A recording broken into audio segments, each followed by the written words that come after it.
गोड पाण्याची विहिरी पाहायला भेटतात बघा.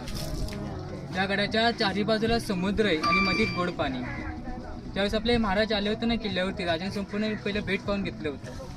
राजांना एक कुरटीनाचं भेट फार आवडलं होतं. राजांना भेट आवडल्यानंतर राजे ते निघून गेले होते राजगडला. राजगड म्हणजे मराठ्यांची पहिली राजधानी होती राजगड. आणि राजगडला गेल्यानंतर त्या बेटावर चर्चा बॅटिंग केली होती.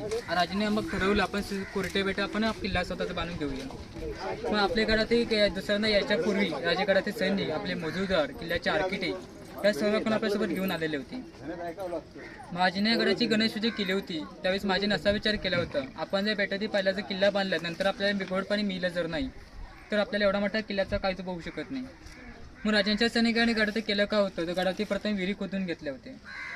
पण राजांनी विहिरी कशा शोधल्या होत्या? राजांच्या सैनिकांमध्ये असे पण काही सैनिक होते ते समुद्रामध्ये गोड पाणी मिळू शकतं त्याचा पाण्याचा झरा शोधायचे, ज्याला पण आपण पानाडी लोक म्हणतो, पानाडी.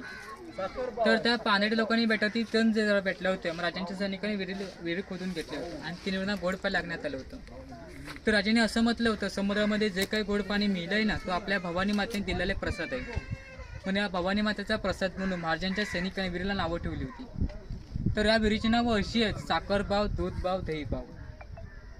आपण आताचीला बावा शब्द वापरत नाही बघा. राजांच्या काळामध्ये बाव म्हणजे बावडी म्हणायचे, साखर म्हणजे गोड पाणी. आता आपण कुठल्याही गावामध्ये आपण विहिरीचा जो आकार पाहतो ना तर आपण गोल आकार पाहतो बघा. पण या ठिकाणी विहिरीचं वरचं बांधकाम जर बनवलंय ना ते शंखाच्या पिढीसारखं. तर माझ्याने असा आकार विहिरीला का दिला होता याचं कारण आहे, जास्त प्रमाणामध्ये नाही, सूर्याची काही किरण आहेत ती पाण्यापर्यंत पोहोचू नये. म्हणजे सूर्याची किरण जास्त कालानंतर पोचल्यानंतर पाण्याचं बाष्पीभवन होतं बघा आणि पाणी तेव्हा तोडून गेलं जातं. अशा प्रकारे शंखाच्या पिढीसारखा आकार देण्यात आला होता. आणि बांधकामासाठी जो दगड आहे ना त्याला जामा दगड म्हणतात. कोकणी बसून त्याला चिरा असं ओळखलं जातं, चिरा. तर बांधकामासाठी हात दगड का वापरला होता?